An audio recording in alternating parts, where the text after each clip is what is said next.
Life has a way of taking you by surprise and making you doubt all you believe to be true. I'm Sarah, 34, a mother of two, and I've been with Mark for almost 10 years. I believed that our marriage had always been strong. We each had our customs, rituals, and aspirations for a future together. However, even the strongest foundations can occasionally exhibit fractures when put to the test, and Mark's cousin Alex served as that test. Alex is the personification of charisma and charm. He is the type of person that, without even trying, instantly takes over a room when he enters it. He is tall, attractive, and exudes confidence with ease. He is Mark's closest relative and, more than that, a member of his family. They leaned on one another through every hardship, grew up together, and shared all of their childhood secrets. It was obvious when Alex contacted us to let us know that he needed a place to stay for a few weeks while his apartment was being refurbished. He could stay with us, of course. It was all right at first. Alex was excellent with our children. She helped our daughter with her schoolwork and played video games with our son. He even helped out around the house by repairing items that Mark had been putting off for months. To be honest, it was kind of a relief, and it was like having an additional pair of hands.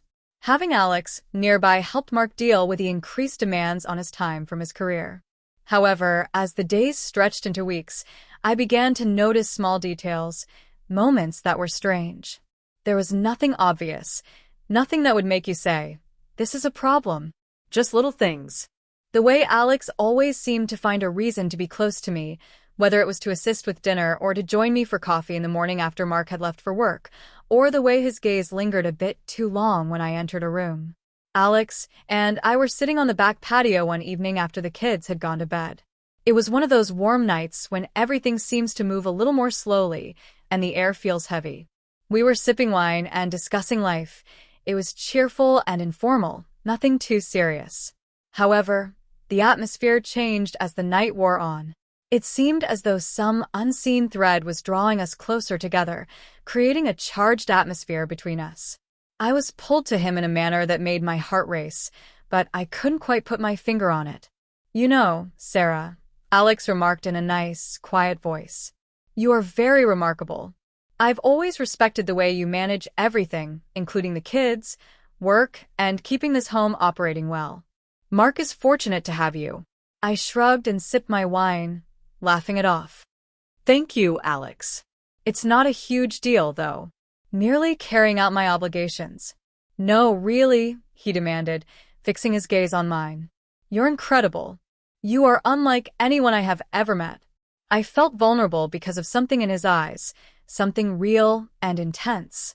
It was a glance that conveyed that he regarded me as a woman, not only as Mark's wife or the mother of his kids. My cheeks began to color as a wave of both flattery and unease passed over me. It was simply Alex being Alex, I assured myself, always smooth and pleasant. I felt in my heart that it was more than that, though. As the evening wore on, I saw that I was laughing more, absorbing the talk, and relishing the attention. I hadn't felt this appreciated or seen in a long time. Although Mark was a terrific husband, we had recently become more of business partners than lovers due to job and the kids.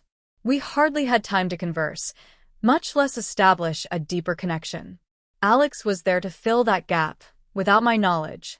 I made an effort to ignore such feelings by telling myself that Alex was family and that he was only come to find a place to stay, not to cause trouble in our life.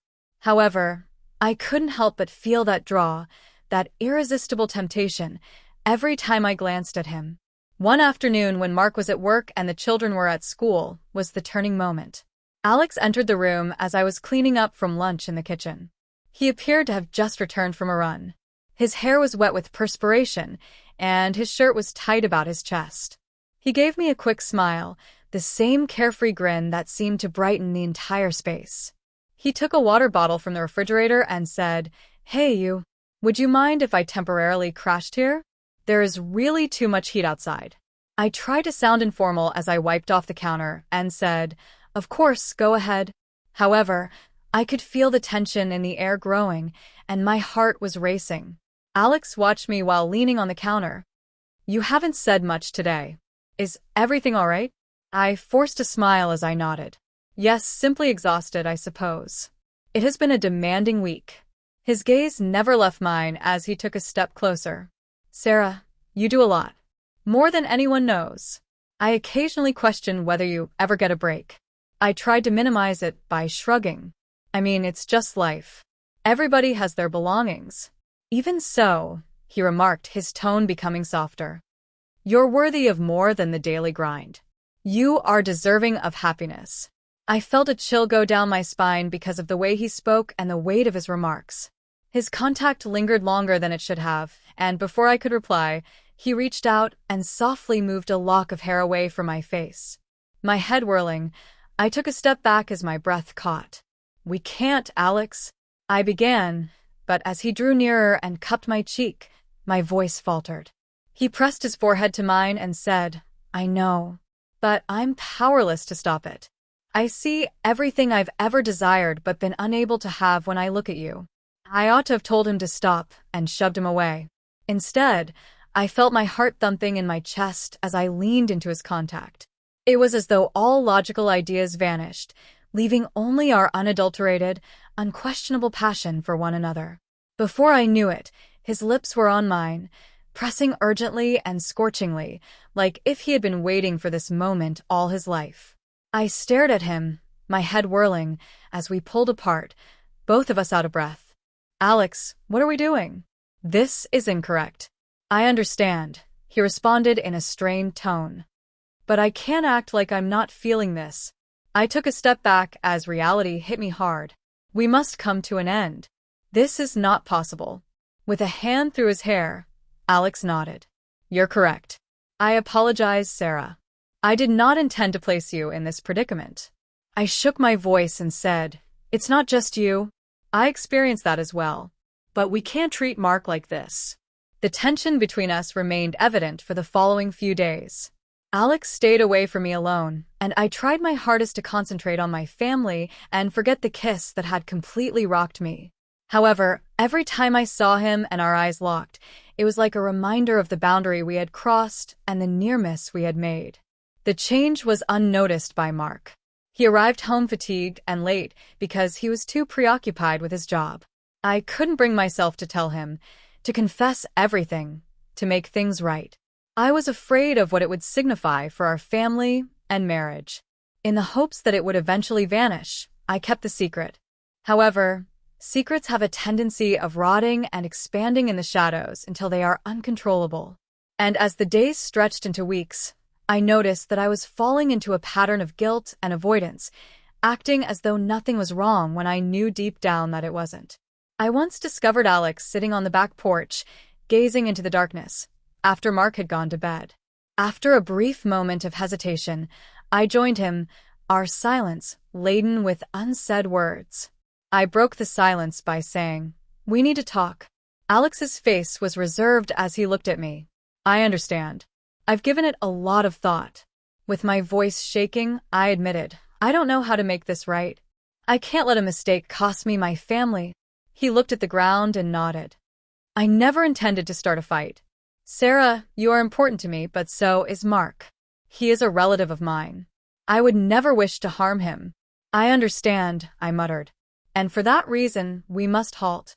Whatever this is, it must stop. Alex gazed at me, remorse and longing mixed together in his eyes. I get it. Tomorrow I'll move out. I believe it would be better if I gave you guys some room. I nodded, knowing it was the proper thing to do, even if the idea of him leaving made my heart hurt. I believe it's best that way. Without any ceremony, Alex packed his luggage and left the following morning. I was relieved that Mark was taken aback, but refrained from asking for specifics. I felt a wave of relief and grief as I saw Alex drive away. Even while I knew we had made the right decision, it didn't make things any simpler. I pushed myself into fixing my marriage in the weeks that followed, concentrating on the minor details that had fallen between the cracks. Mark and I began spending more time together, gradually re-establishing our connection. Although it wasn't simple or flawless, it was worthwhile. I kept the kiss a secret from Mark. Perhaps I ought to have, but the idea of doing him such harm was too much for me to handle. Rather, I decided to move on, let it go, and concentrate on my family, which was the most important thing. I discovered that sometimes your response to life's greatest challenges is more important than the events that occur. There will always be temptation, waiting for a moment of weakness while hiding in the shadows.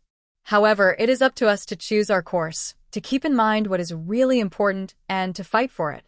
Since picking the things that are most important and clinging to them with all of your might is ultimately more important than avoiding every error. Therefore, keep in mind that you have the ability to make a decision if you ever find yourself at a crossroads and are tempted by something that could ruin everything you have worked so hard to achieve. And sometimes the decision that brings you back to the people you care about is the right one. Because that's what matters most in the end.